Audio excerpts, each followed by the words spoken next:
আরে এদের বাচ্চার দিকে তাকায় দেখো, ছোট্ট বাচ্চা খাইতে চায় না, খায় না, তারপরে মা টেনে নিয়ে যা জোর করে করে মুখের মধ্যে, বাচ্চা কাঁদতেছে, চিৎকার করতেছে, মা আমি খাবো না খাবো না, বাচ্চাকে দরকারে মুখ চিপে ধরে মুখের মধ্যে ঢুকিয়ে। কেন? মায়ের কি, মা কি চায় যে সন্তান আমার খাইতে খাইতে মারা যাক? এটা চায়? খাইতে খাইতে অসুস্থ হয়ে যাক? না না, মা জানে আমার বাচ্চা যদি সুন্দর করে না খায়, ভালো করে না খায়, সময় মতো যদি না খায়, ত্যাগ করে যদি না খায়, তাহলে আমার বাচ্চাটা অসুস্থ হয়ে যাবে, আমার বাচ্চাটা অসুস্থ হয়ে যাবে, দুনিয়ার রোগ তাকে আক্রান্ত করে ধরবে, দুনিয়ার রোগ তাকে গ্রেফতার করে ধরবে।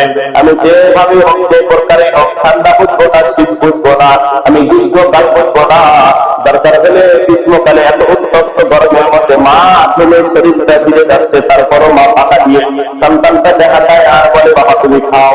আর গ্রীষ্মকালে মা শীতে কাঁপতেছে চুত্তুর করে, মা সকালবেলা পান্তা ভাত, পকড়া ভাত গরম করে বাচ্চার করে খায়। বাচ্চাকে অন্যের বাড়ি থেকে হলে করার মধ্যে একটু হলে গরম ভাত নিয়ে সে বাচ্চাকে খাওয়ায়। কি বলেন ঠিক না ঠিক? এত কিছু করার কারণ কি? মা জানে আমার বাচ্চাকে না খাওয়াইলে আমার বাচ্চা অসুস্থ হয়ে যাবে, এই জন্য মা জোরপূর্বক সন্তানটাকে খাওয়ানোর ব্যবস্থা করে। ও মুসলমান ভাইয়েরা রে, আজকে ইমাম সাহেবেরা আজকে আপনাকে সমাজের মধ্যে, মাদ্রাসা মসজিদের মধ্যে, মাহফিলের মধ্যে কোরআনের কাছে বেশি বেশি দান করার কথা, খয়রাত করার কথা বলতেছে, তোমার কাছে চাইতেছে, তোমাকে বারবার বলতেছে। তুমি মনে করো না এটা তাদের কোনো উদ্দেশ্য, তাদের কোনো উদ্দেশ্য, তাদের কোনো চাওয়া না। না, আমরা জানি তোমার পকেটে টাকা আছে, কিন্তু তুমি যদি টাকা মসজিদে ব্যয় না করো, তুমি যদি তোমার টাকা মাদ্রাসায় ব্যয় না করো, কোরআনের খাতে যদি না ব্যয় করো, তাহলে তুমি দুনিয়াও জাহান্নামী, মৃত্যুর পরেও জাহান্নামী। বলে ঠিক না ঠিক? এই টাকা পকেটের মধ্যে আছে, এই টাকা তোমাকে নিয়ে যাইতে পারে জাহান্নামে, এই টাকা আবার তোমাকে নিয়ে যাইতে পারে জান্নাতে। বলে ঠিক না ঠিক? টাকা যদি তুমি সঠিক জায়গায় ব্যয় করো, ও যুবক ভাই, 1 কোটি টাকা তোমার আছে, এই 1 কোটি টাকা যদি তুমি সঠিক জায়গায় ব্যয় করতে পারো, এই টাকার দামে এই সঠিক জায়গায় ব্যয় করার উদ্দেশ্যে আল্লাহ পাক রব্বুল আলামিন তোমার কপালে জান্নাত লিখে দিতে পারে, পারে কি পারে না? আবার তুমি জান্নাতি মানুষ হতো, বড় আল্লাহর ওলি হয়ে গেছো, হজ করে এসেছো, মক্কা তওয়াফ করে এসেছো, ওই পকেটের টাকাটা খারাপ জায়গার মধ্যে যদি ব্যয় করো, তাহলে বলা হচ্ছে তোমার কপালে জাহান্নাম লিখে দিতে পারে। বলেন ঠিক না ঠিক? তুমি জাহান্নামী হয়ে যাইতে পারো। এই জন্যই আমরা চাই, তোমার পকেটে টাকা আছে, তোমার বাড়ির মধ্যে অর্থ আছে, এই অর্থ আল্লাহ পাক রব্বুল আলামিন শুধু আমাদেরকে নয়, যুগে যুগে যারা এসেছিল, সাহাবীরা এসেছিল, আল্লাহর রাসূল এসেছিল, পয়গম্বররা এসেছিল, আল্লাহ পাক রব্বুল আলামিন তাদেরকেও কিন্তু দিয়েছিলেন। দেওয়ার পরে আল্লাহ পাক রব্বুল আলামিন পরীক্ষাও করেছে, দেখি তারা কি করে, তারা কোন পথে ব্যয় করে। আবু বকরকে দিয়েছিল, ওসমানকে দিয়েছিল, ওমরকে দিয়েছিল, দেয় কি দেয় নাই?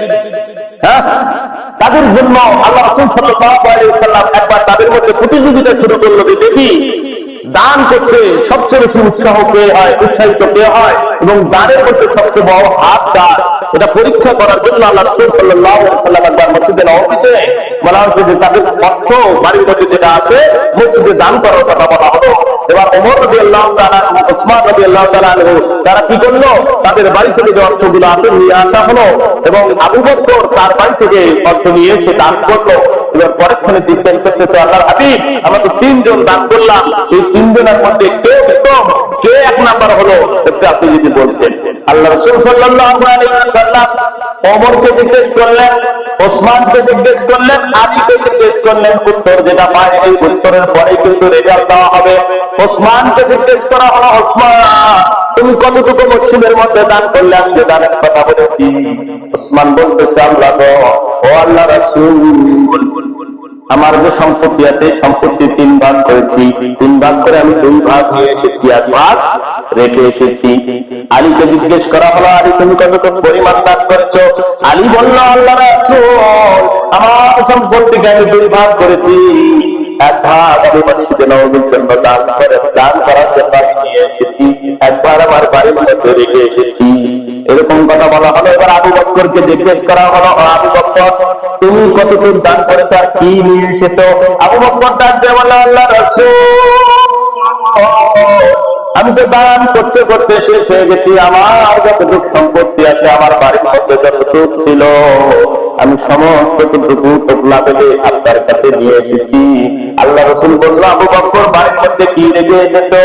আবু বকর ডাক দিয়ে বলে, আল্লাহর হাবিব, আমার বাড়ির মধ্যে আমি যা রেখে এসেছি তা হলো আল্লাহ রাসূল আর আল্লাহ পাক রব্বুল আলামিনের কাছে রহমত। বলেন আল্লাহু আকবার।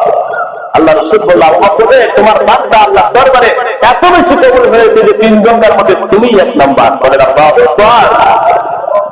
আজকে আমরা কি দিন নিয়ে, কি অন্তর নিয়ে